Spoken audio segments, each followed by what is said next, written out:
আসসালামু আলাইকুম। আজ আমি ব্লেন্ডার বা কোনো রকম ঝামেলা ছাড়াই ব্রেড ক্রাম্বস তৈরি করে দেখাবো। ব্রেড ক্রাম্বস তৈরির জন্য আমি স্লাইস করা যে হোয়াইট ব্রেড কিনতে পাওয়া যায় সেটা নিয়েছি। আপনারা যে কোনো পাউরুটি, বিস্কিট, চিপস দিয়েও এটা করে নিতে পারেন। এখন আমি এই রুটির সাইডের অংশগুলো কেটে আলাদা করে নেব। সাইডের অংশগুলো দিয়েও আলাদা কালারের খুব সুন্দর ব্রেড ক্রাম্বস তৈরি করে নেওয়া যায়, এটা ফেলে দেওয়ার কোনো দরকার নেই।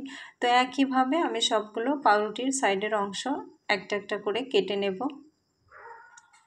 এখন সবগুলো পাউরুটি আমি এভাবে হাত দিয়ে ছিঁড়ে টুকরো করে নেব।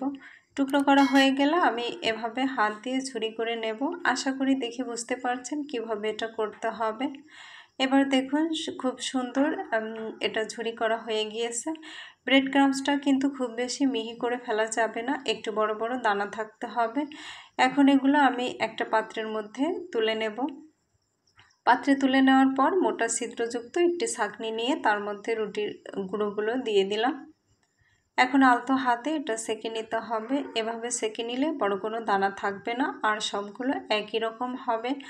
আমার ব্রেড ক্রাম্বস তৈরি হয়ে গিয়েছে। এখন এটা রোদে শুকিয়ে বা চুলায় হালকা আঁচে মুসমুসে করে নিতে হবে। তারপর এটা নাস্তা বা খাবার তৈরিতে ব্যবহার করতে পারেন।